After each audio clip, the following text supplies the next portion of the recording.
Welcome everyone to the Cahokia Mounds State Historic Site Virtual Winter Lecture Series.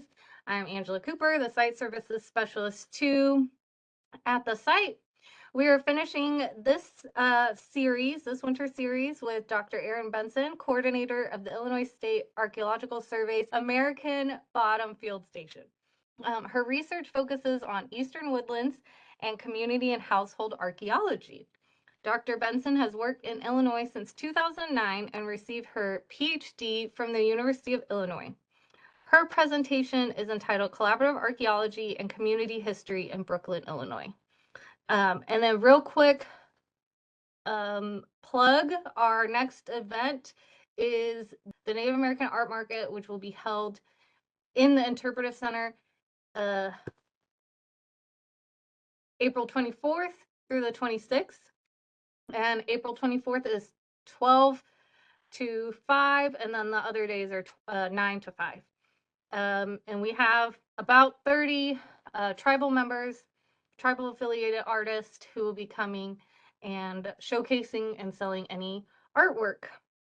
It's free for coming in, and there will be parking available. I think that's it. So, Dr. Benson, I'll hand it off to you to tell us about all the wonderful community work you're doing. All right, let me get my screen shared properly. And you should just be seeing a title slide. Yes, all right. Thank you very much, Angela, and thank you to Cahokia for hosting me as part of their winter lecture series. I'm excited to be talking about this topic that is very close to us here in Brooklyn, Illinois. Oops, that didn't work. Here we go. So as Angela said, I am the coordinator of the American Bottom Field Station, ABFS, of the Illinois State Archaeological Survey, ISAS, and we are part of the Prairie Research Institute and the University of Illinois. So a lot of building acronyms as we get further up in our structure.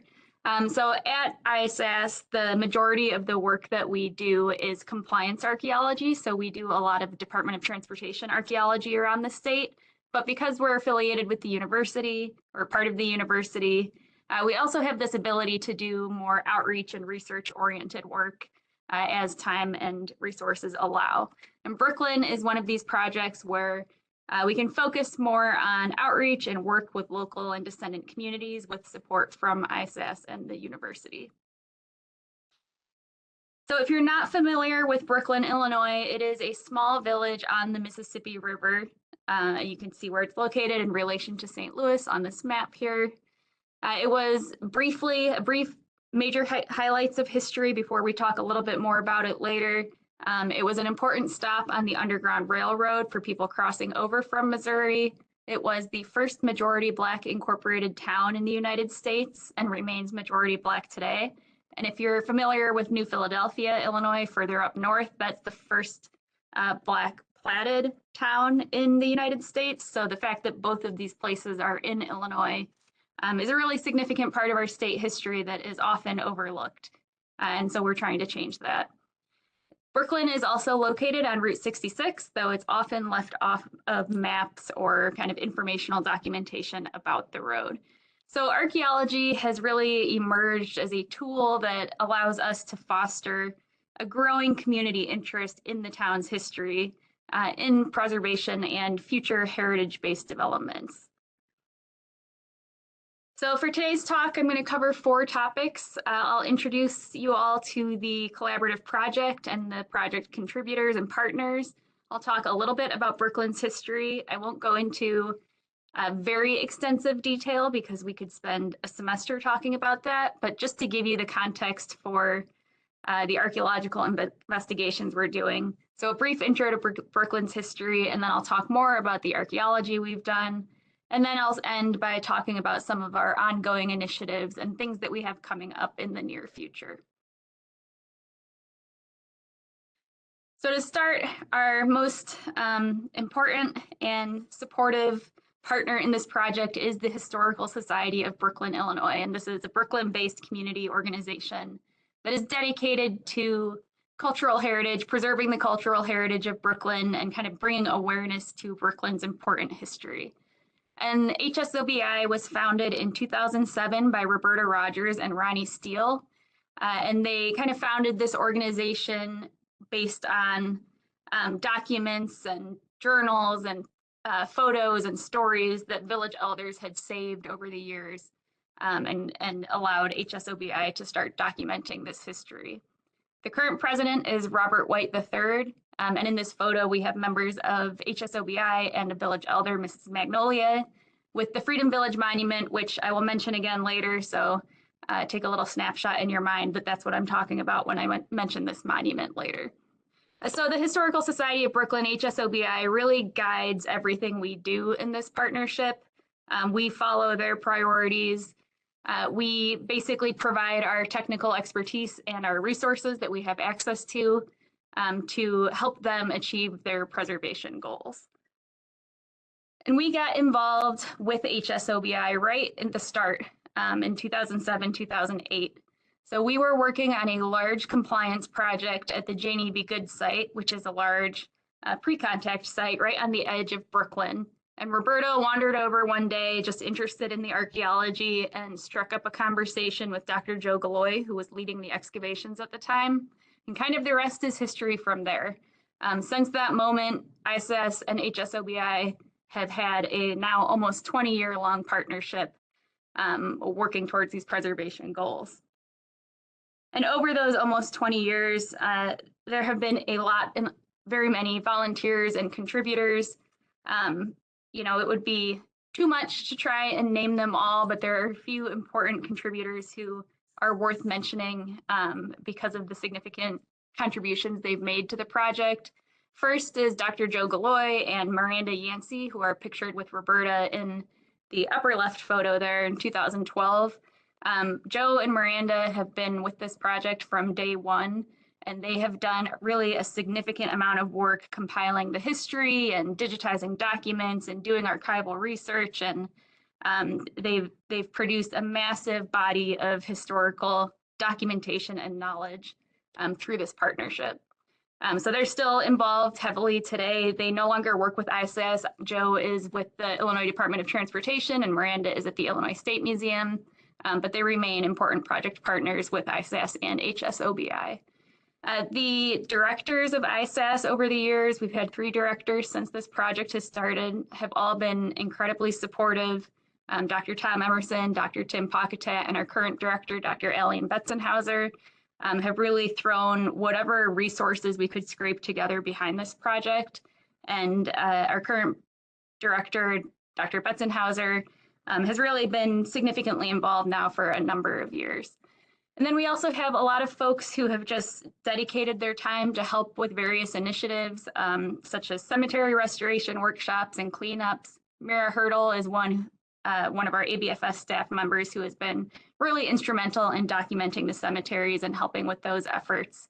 But so many more people have dedicated their time, volunteered their time to help out with this project. So it's really a project that is built on a lot of people willing to put in the effort to make sure that Brooklyn gets recognized. And I myself have joined this project relatively recently. I came back to ABFS after I completed my PhD in 2020.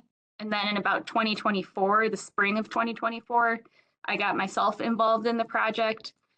So I'm relatively a newcomer, and my role in this project is kind of guiding the archaeological investigations that we do. So since the beginning, we've had 3 kind of primary goals of this partnership. 1, historic preservation, such as cemetery restoration, preserving documents, recording histories. 2, to get increased recognition and appreciation of the town's history by both residents and outsiders through various kind of avenues. And then the 3rd is heritage-based community development, which I think really has emerged as one of the top priorities in developing kind of heritage tourism and providing resources that Brooklyn can invest in the town and attract people to visit. So the examples here on this slide include the African American Heritage Museum and a youth community center. These are kind of lofty concrete goals that I think since these initial goals were written, we've kind of expanded how we see heritage-based community development occurring. So as of now, we're not building any buildings, but there are actually other heritage and history initiatives in Brooklyn that are kind of working towards some of those achievements. And we have had a lot of success and really cool accomplishments through this partnership over the year.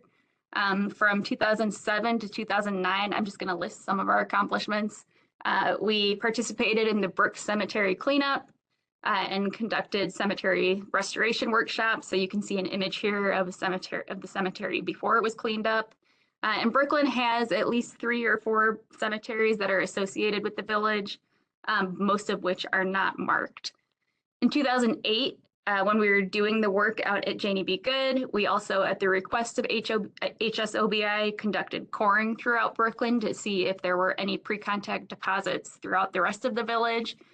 The results of that coring were essentially there is potential, but it varies depending on where you are, because there's an old Mississippi River channel that goes through the village, or the village is in an old river channel. In 2008, ISS advised on a new historic preservation ordinance for the village. We've done 5 intermittent years of short field seasons. So it's 5 different periods of archaeological field investigations. We contributed to research that identified the gravesite of Priscilla Baltimore, who is a significant figure in the founding of Brooklyn that we'll talk a little bit more about. And we're able to contribute to locating that and dedicating a new monument. We successfully listed the Quinn Chapel on the National Park Service's Network to Freedom Underground Railroad listing. We also produced a short documentary film in 2013, which is, looking back now, our technology was very different just 13 years ago. And we actually have another film kind of in process through a different initiative within PRI that should hopefully be coming out soon this year. And then throughout all of this, we've been doing consistent just digitization of documents, archival research, collecting histories and memories. And anytime HSOBI says, hey, we found this document, we make sure that it's recorded and added to the archive. So it's been a lot of ongoing behind the scenes work punctuated by big wins and big kind of efforts that are a little more visible. So that is the history of our partnership up through this point. To talk a little bit about the history of Brooklyn, so I mentioned Brooklyn is the first majority Black town in the United States to officially incorporate, and that happened in 1873. I should also note North is very obviously not up on this map. So we've got Brooklyn circled on what actually is the east side of the river there in relation to St. Louis, and this is a map from 1859.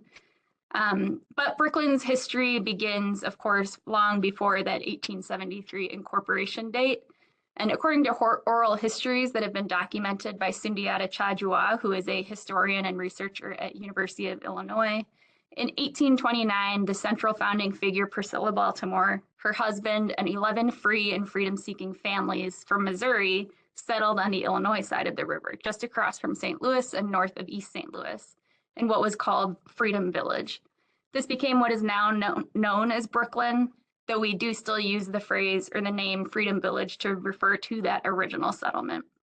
And while Illinois was not officially a slave state, there were repressive laws that discouraged Black settlement, and there were Black codes to restrict freedoms of African Americans in Illinois until those codes were overturned after the Civil War. And it was in this kind of volatile and restrictive environment or atmosphere that Brooklyn prevailed as an act of resistance and self-determination.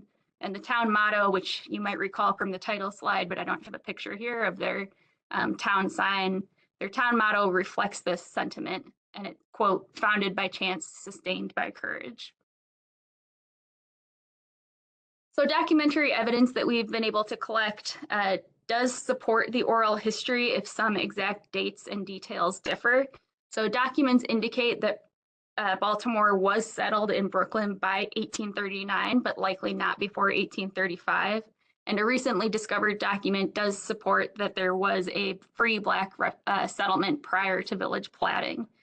But even if Baltimore didn't live permanently in Brooklyn or Freedom Village prior to the 30s, that doesn't mean she wasn't there and playing an important role in the founding of the village. And we know she was active in helping families and individuals escape from Missouri to freedom in Illinois. And others who are named in the oral histories are also named or appear in the census records by 1839. So there's a lot of documentary evidence that supports some of the histories we've been able to collect from Brooklyn community members. And regardless of those dates, you know, there's no doubt that Mother Priscilla Baltimore was a very significant figure in Brooklyn's early settlement. And she was also incredibly important in this broader St. Louis region, where, among other things, she helped build the first AME church west of the Mississippi River, St. Paul's. According to local news reports, her funeral in 1882 was one of the largest funerals St. Louis had ever seen, and her death made not only local and regional media outlets, but was reported on in national media outlets. So she was very clearly a very important figure at that time. And while she was perhaps the most significant player in Brooklyn's history, there were other notable figures who were important to the founding of Brooklyn. The town is split into two parts. Upper Brooklyn, which you see platted in the top right of the slide, sits on a slightly higher elevation, and this is the location of the original Freedom Village. And then Brooklyn proper, which I refer to here as Lower Brooklyn, just to avoid confusion, which you see platted in the bottom left of the slide.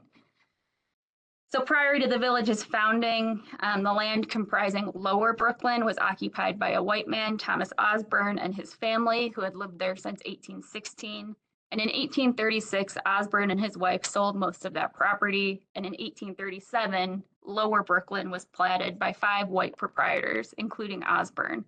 And of those 5 proprietors were generally either anti-slavery or sympathetic to the abolitionist movement. And so this kind of contributed to the creation of a space where people escaping slavery in Missouri could find a place that was welcoming to them.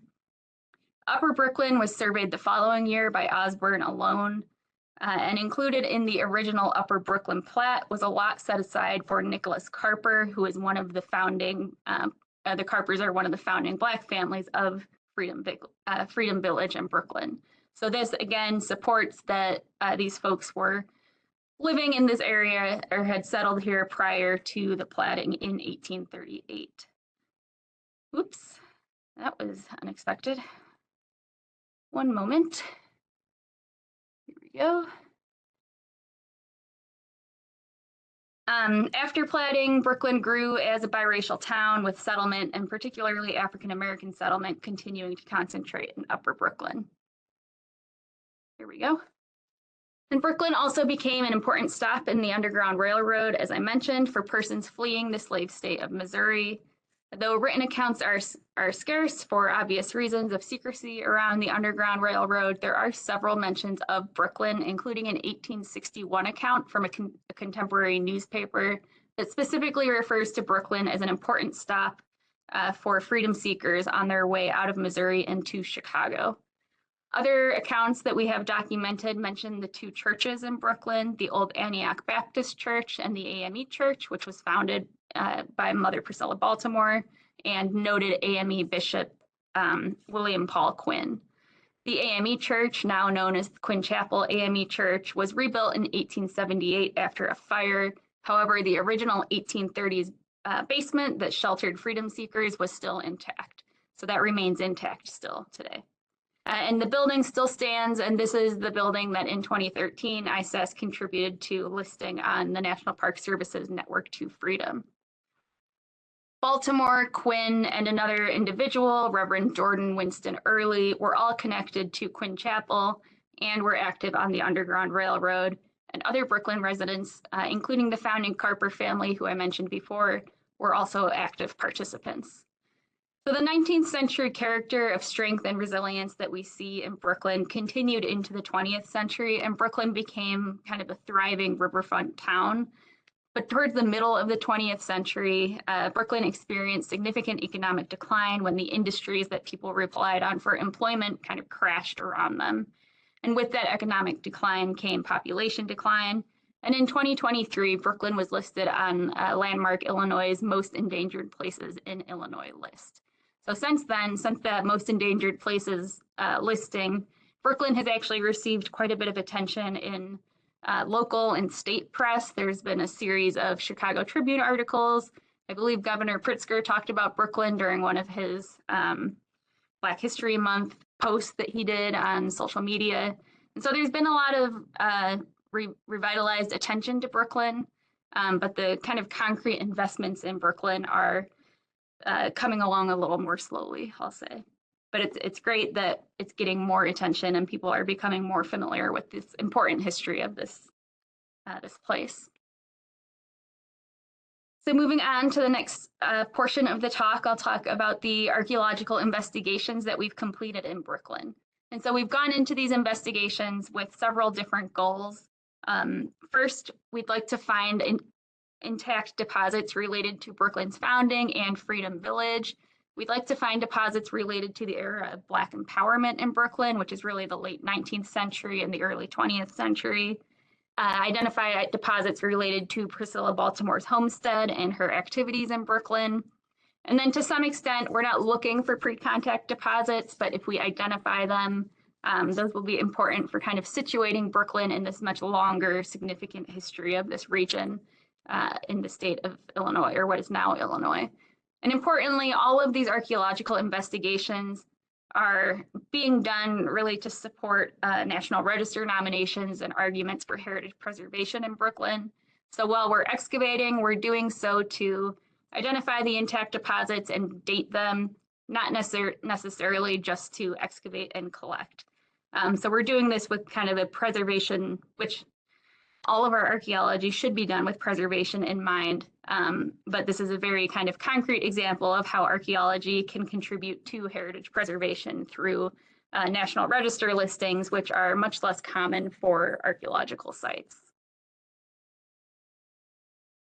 So as I mentioned before, we've done 5 seasons of fieldwork in Brooklyn scattered over the years, and we've investigated a total of 26 lots, which are the lots you see shaded in green here. And I'll bring this map up again as we talk about the excavations, so no need to memorize what it looks like at this point. And one thing that we've encountered in all of our excavations is that, as is the case for nearby East St. Louis, there are significant layers of modern and post-contact fills that were brought in to prevent flooding in the area. And so these are 3 photos from excavations in 2008, 2024, and 2025. And you can see very clearly there's very thick layers of fill overlaying everything else, sometimes as much as 1 meter thick. And this fill, much of this fill dates to the early 20th century, but some of it does date to the late 19th century, which is when a lot of the fill in neighboring East St. Louis was deposited. And most importantly, there is intact A horizon that remains underneath these fills.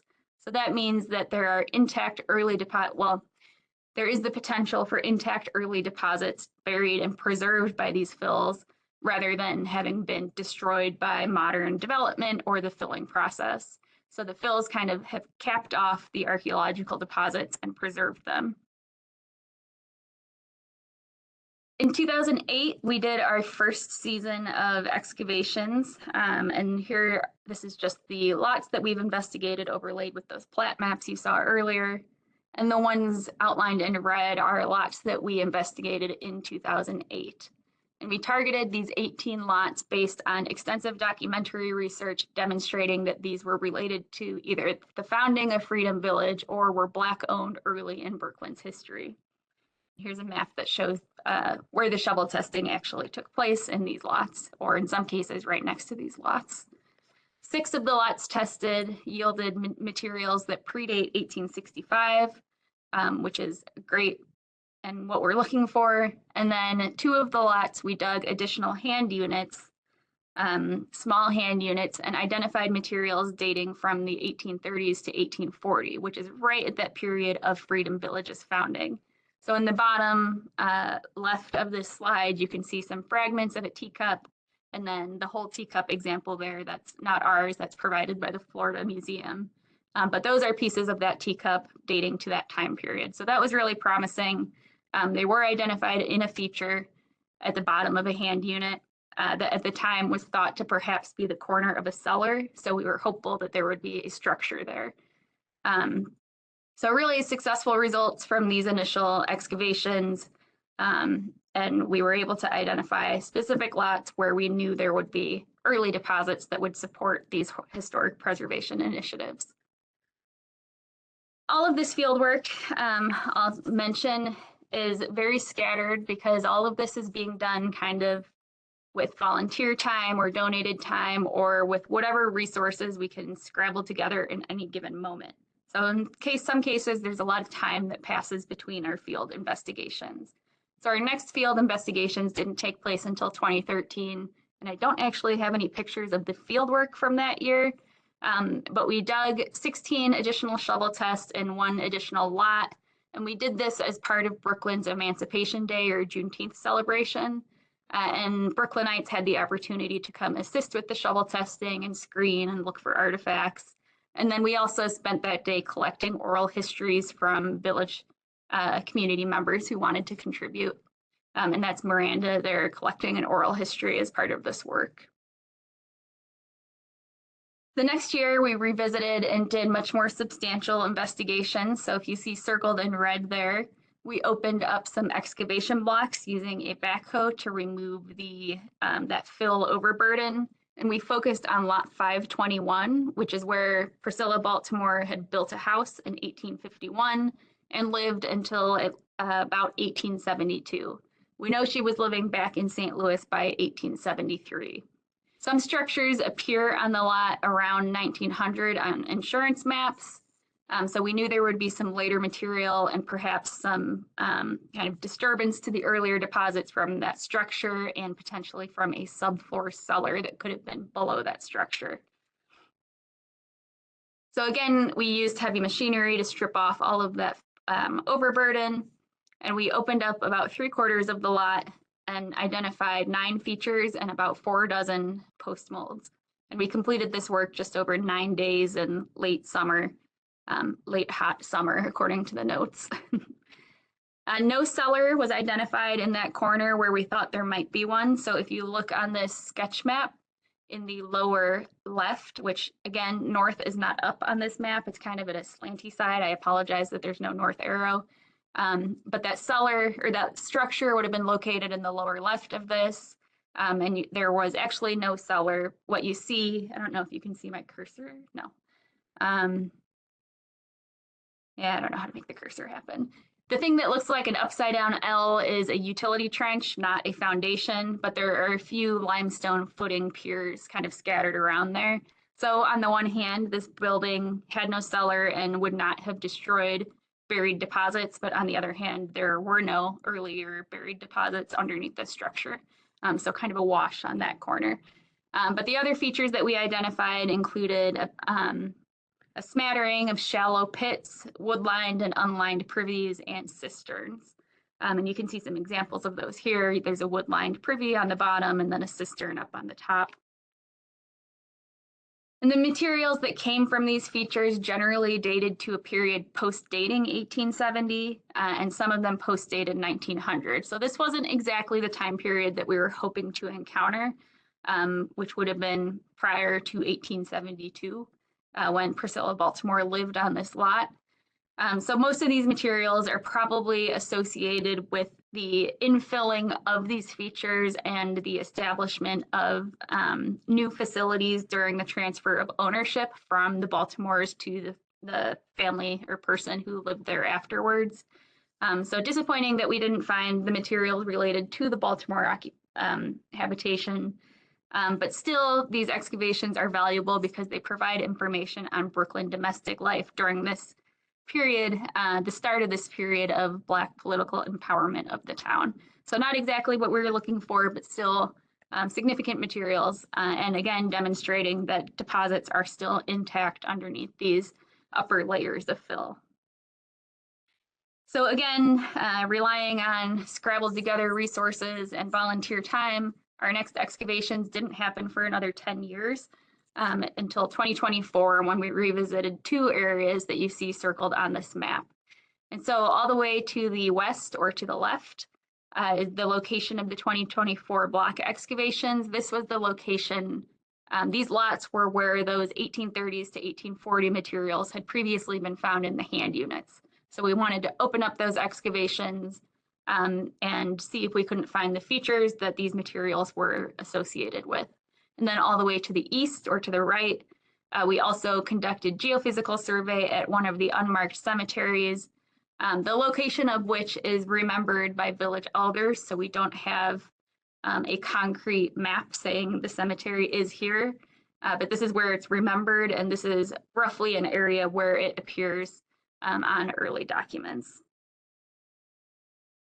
So for the excavations, we opened a pretty modest trench. We identified 5 features and a post, and we identified both of those hand units from 2008, so we knew we were in the correct location.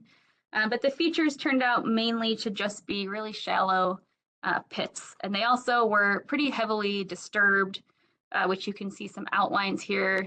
The really black cindery fill, those are later disturbances that are dragging those fill layers down into the features. And then in this really soft sandy soil, we also just had a lot of bioturbation that kind of chewed through all of the features. So we did not find evidence of structure, and the feature that the materials had previously come out of that they thought would be from a cellar turned out just to be the edge of one of these small pits. But again, the fact that we didn't find evidence of a structure doesn't mean that people weren't living here. Certainly in the early Freedom Village, buildings may not have been constructed with permanent stone foundations and would have left a much less of a footprint on the landscape. We did identify more additional materials dating to the time period we were looking for. In the upper left of the slide here, you can see some whiteware, decorated whiteware, with some of which date to the early to mid 19th century. So again, right in that time period, and again, demonstrating that we do have some intact deposits from the era that Freedom Village was initially settled. And then we also found a lot of more recent late 19th century, early 20th century materials primarily in those fills that we were removing from on top of the feature surface. So you can see some of those there. Which again, not informative about Freedom Village, but informative about later periods of Brooklyn's history, so still important. And then the other component of our 2024 investigations were those geophysical surveys at the location of the unmarked cemetery. And you'll see here that there are a lot of pictures of people doing geophysical survey and not a lot of pictures of the results of the geophysical survey, and that is because our results were not great. We kind of knew going in that our methods were limited. We did magnetometry and then electromagnetic induction, both of which are heavily influenced by the presence of metal or if the landform has been modified at all. For example, if fills were brought in, those really messed with the results of those surveys. So we didn't have great results in this initial survey, but we do have plans to return to the lot with a GPR, which will give us much better results if anything is there. And then our final, most recent season of field investigations took place in 2025, and these were really limited in scale. We just did one hand unit in the lot that's circled here. This is a lot that is associated with one of the early Black families. And our investigations, though we have managed to investigate a lot of lots in Brooklyn, were really limited by modern development and also access to the lots and the properties. So HSOBI and Roberta Rogers have been really instrumental in gaining access for us and picking up these properties, even purchasing these properties and allowing us to investigate them. So, as any archaeology, we're limited by our permission to get onto these properties and the development that's already taken place. So this lot in 2025 was one we have access to that's also associated with one of these early Black families. And we didn't find really much of anything in our hand unit. Part of the goal of this work also was to coincide with a community event that has happened yearly the past couple of years to demonstrate what archaeology looks like for the community. So we had kind of a twofold goal of doing the archaeological investigations, but also having something to share with the community. So we accomplished, we didn't find anything, but we accomplished our goals. And these excavations were featured in the most recent of the Chicago Tribune series of articles about Brooklyn that they've been doing. So that brings us to the end of field investigations that we've done so far. And so we'll move forward into the future from here and talk about our ongoing initiatives and planned work. So I've mentioned a couple times that we are at the whim of limited resources, but actually right now we have resources. My colleague, Dr. Elizabeth Watts-Maluhos, or Liz, and I were awarded a National Trust for Historic Preservation grant from the African American Cultural Heritage Action Fund in the fall to continue our work at Brooklyn. And so this is a project that, again, our objectives are following the wishes of HSOBI and the Brooklyn community. So we have 4 objectives that they've helped us set. 1 is to continue the archaeological investigations with the goal of strengthening those National Register nominations. 2, to submit a National Register nomination. And then the other 2 are related to, I think, what is the highest priority for the community right now, which is getting more young people involved in these efforts and educating the youth of Brooklyn about why Brooklyn is so significant. So one of those goals is, or objectives, is to bring on a paid intern, a high school student or a college student from Brooklyn, and get them involved in, depending on their interests, either looking at artifacts or analyzing things, or creating a story map, a web story map that highlights Brooklyn's history. So bringing on that intern. And then our 4th objective was to create an after-school program for elementary age children in the Brooklyn School District, which we call the Heritage Heroes After School Program. And the goals of this program are broadly to teach STEM or STEAM skills, to get Brooklyn students excited about archaeology and history and historic preservation, and to teach about the history and archaeology of Brooklyn specifically, and to get them involved in the work that we're doing. And all of this has kind of an ultimate goal of having an archaeologist born and raised in Brooklyn who can come back and continue this work. So the goal of all of this work really is to create sustainable programming that we can hand over to the community of Brooklyn, that they can continue on indefinitely to contributing. And we're about halfway through our Heritage Heroes program at this point. We started in January. And we have a really fun, dedicated small group of young students who have been showing up pretty consistently. And Liz, my co-PI, has been the lead on the Heritage Heroes program while I've been on the archaeology side. But their last meeting they learned about Brooklyn, and the kids were so excited to watch a news story about Brooklyn's history and to see the places that they recognized from their own town on TV. So it's really cool to see kind of an instant impact of the kids learning about their history and seeing that it's important and understanding that that's their history.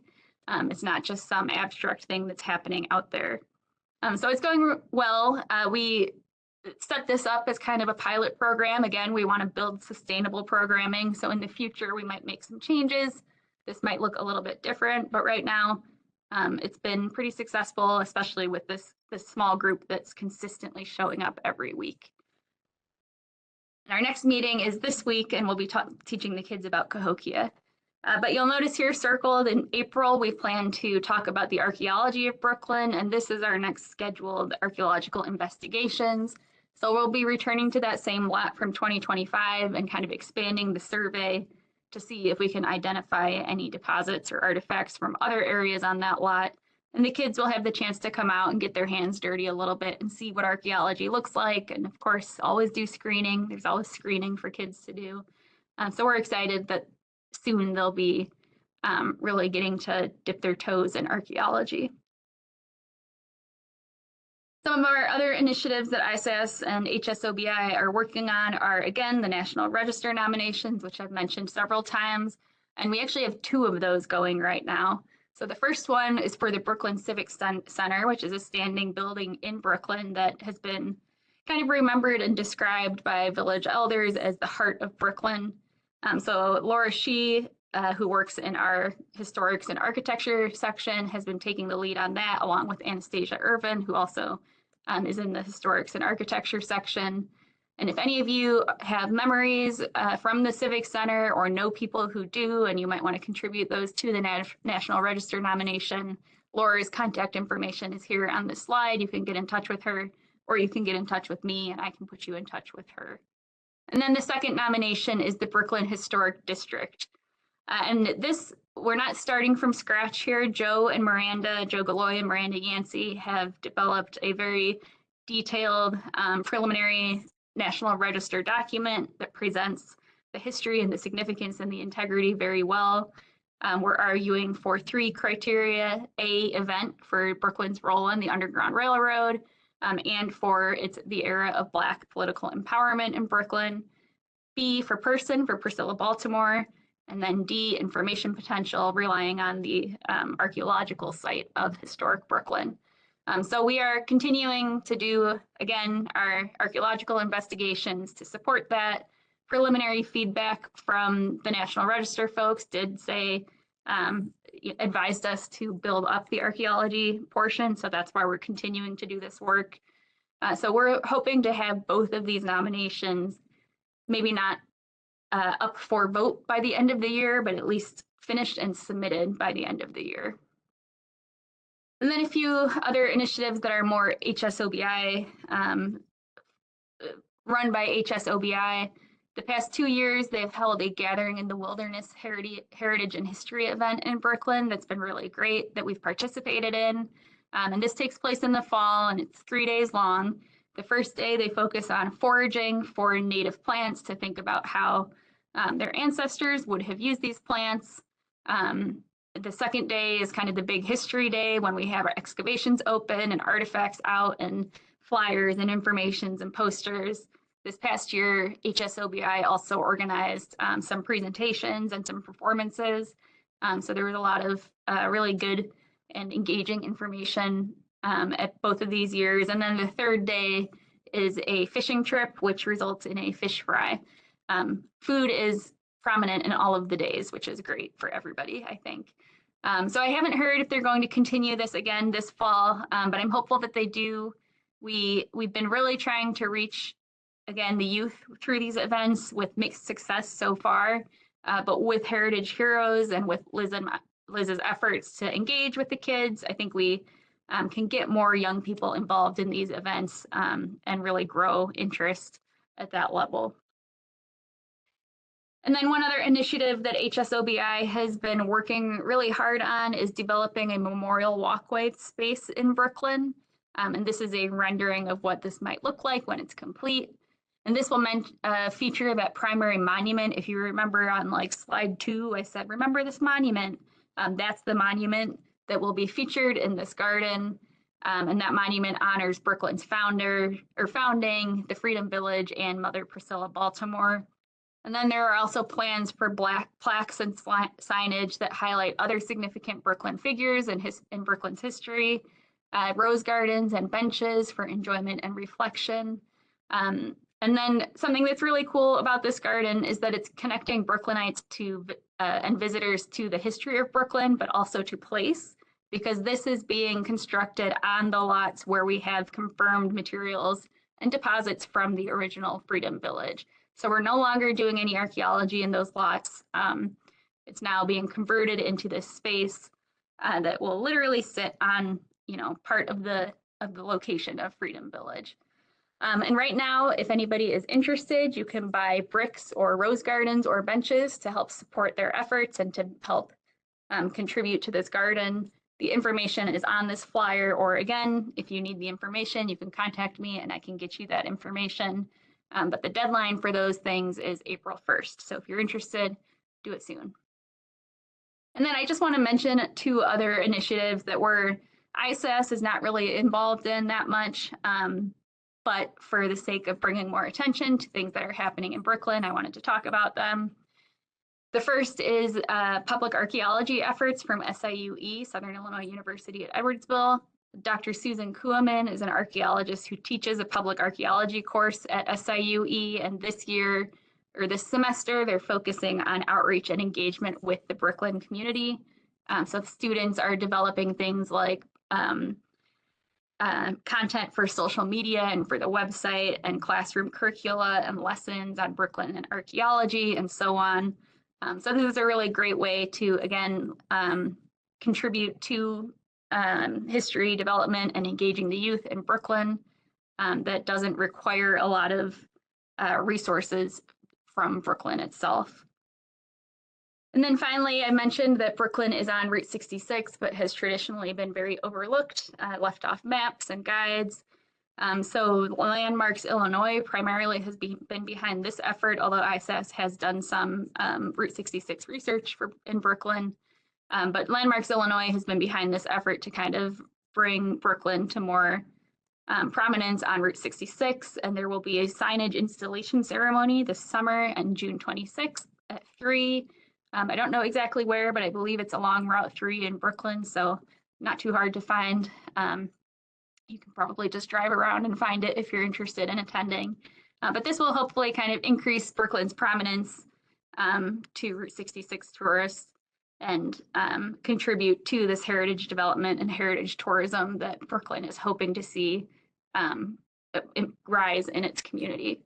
So in summary, so I've talked about the history, the archaeology, and some of the ongoing efforts. Again, we're just really excited that Brooklyn is getting more attention now and that people are interested. People are making Brooklyn more visible through media and news stories, and we're happy to be able to contribute to this. I do want to specifically thank a few people, of course, the Historical Society of Brooklyn, Illinois, who make this possible for us to contribute to this work. The Village, Roberta, Ronnie, and Robert, founders, presidents, former presidents of HSOBI, who have been just instrumental in working with us and contributing to these goals. Dr. Connie McCartney is the superintendent of the Brooklyn School District, who has been helping us with the Heritage Heroes Club. And again, Joe Galoy and Miranda Yancey for being with this project since literal day one through now. And just being so willing to share all of the historical knowledge they've gathered. And then everybody at ISAS who has contributed to this, and to our directors who have supported the work. We are very grateful for the support and look forward to continuing our efforts with Brooklyn in the future. Thank you. Thank you so much. That's really awesome work that y'all are doing.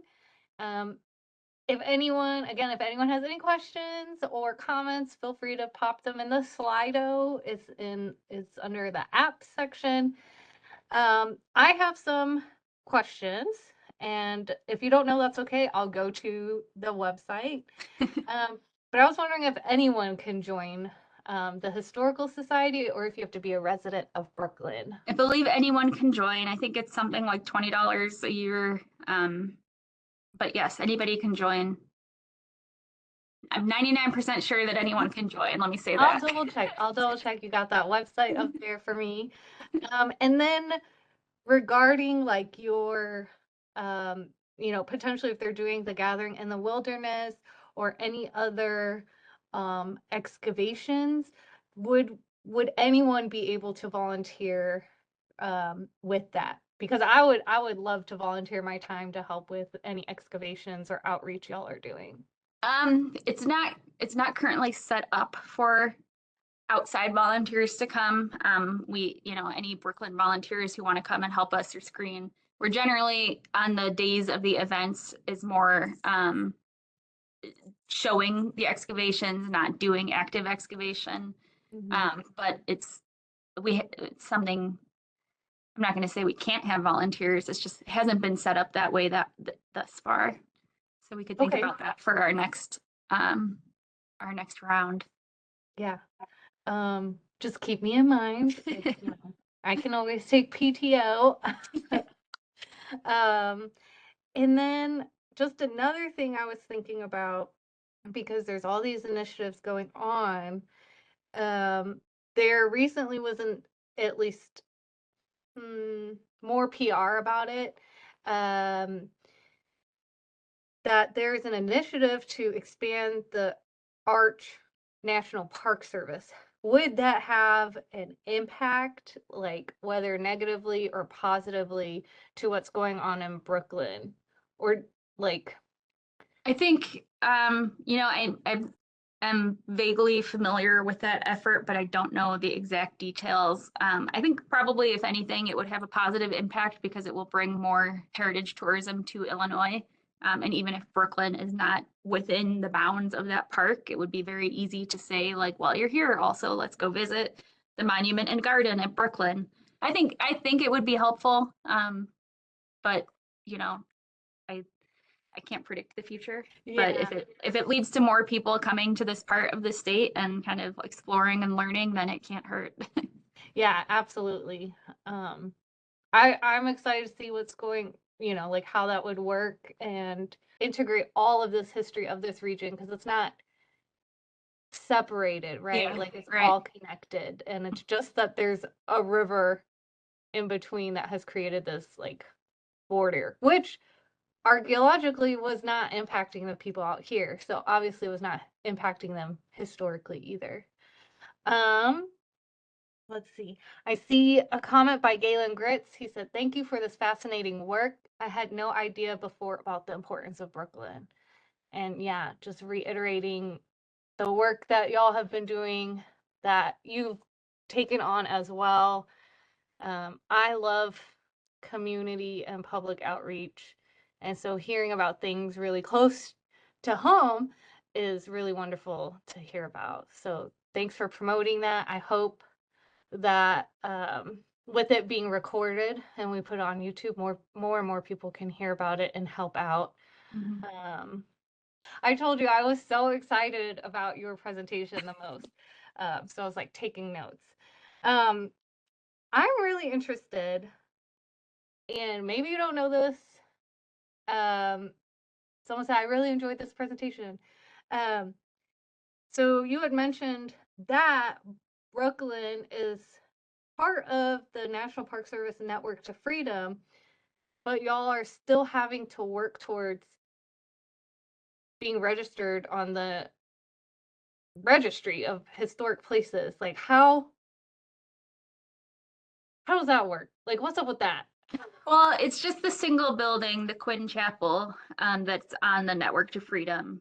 Um, and I think from what I remember, previous efforts to get parts of Brooklyn listed on the register have failed because the existing structures do not meet the integrity requirements. So like there is an addition onto the chapel that is modern, and so that impacts its eligibility for the National Register. So I think it's why we're focusing more on kind of the buried history, because the standing history has kind of already been determined to not quite meet the standards of the National Register. But since that, the Network to Freedom kind of evaluates other factors, so that chapel fits on there, but a lot of the buildings do not fit on the National Register. Okay. Thank you for the answer. I just another comment, great presentation, a whole new part of our history for me. And then oh, this is something I thought of too, but forgot to write down. Do you know the history of how the village came to be named Brooklyn? I do not, and actually, no one has ever asked me that, and now I'm thinking I probably should know that. But I do not know that answer. If you want to send me your contact information, whoever has asked this, it was anonymous. I can find out and follow up with you. Can But you in this go back exact to a moment, I slide with don't your know. email? Because it's not I quite your full name. I always It's have to not fix quite my it. full name, no. I don't think I have a slide with it, but I can I text in anywhere? Um, I'm gonna put it in the Q&A. let me see. I can reply. Okay, it's E There. B. I think I sent it. Oh, Yeah. okay. I was like EB. I got that part. If you Okay, I was like, accidentally oh, cool. Okay. if you accidentally do E Benson instead of E Benson minus the O, it will go to Eric Benson at University of Illinois, who I'm sure gets a lot of my email. Oh man. Well, any other questions or comments? Ooh, Oops. There we go. Let's see. Galen has a comment. The rivers in this area used to bring people together in the pre-contact era. Now there are barriers with terrible euphemisms such as the East Side, St. Charles as Safe Charles, and Jefferson County as being backwards. Yes. I've heard some of those things.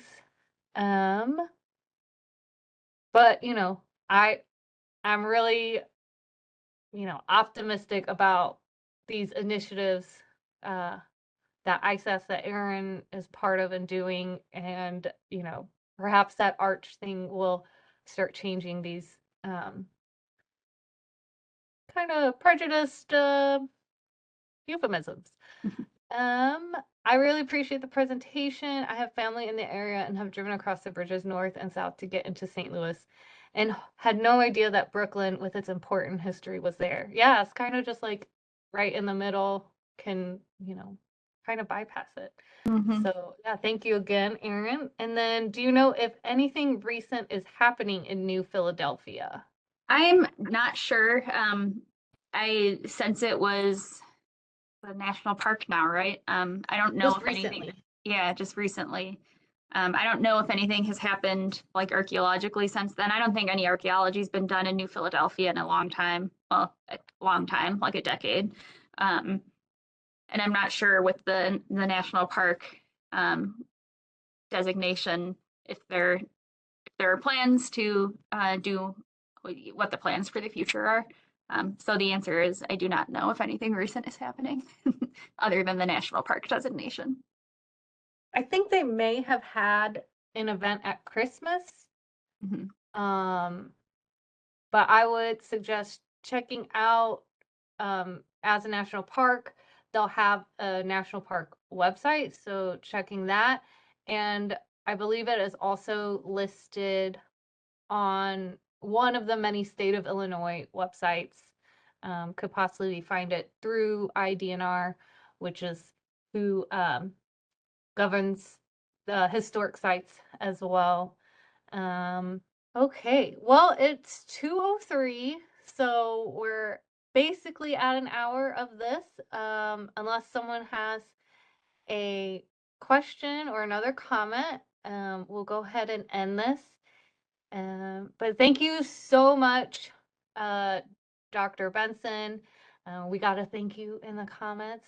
This was really fantastic. I'm so excited to follow what y'all are doing. I would love again to have you to give us any updates. For our updates, follow Facebook or the website, but the Facebook is always most recent updates.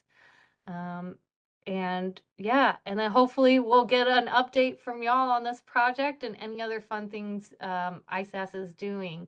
So thank you so much, Dr. Benson. Bye, everyone. Thank you.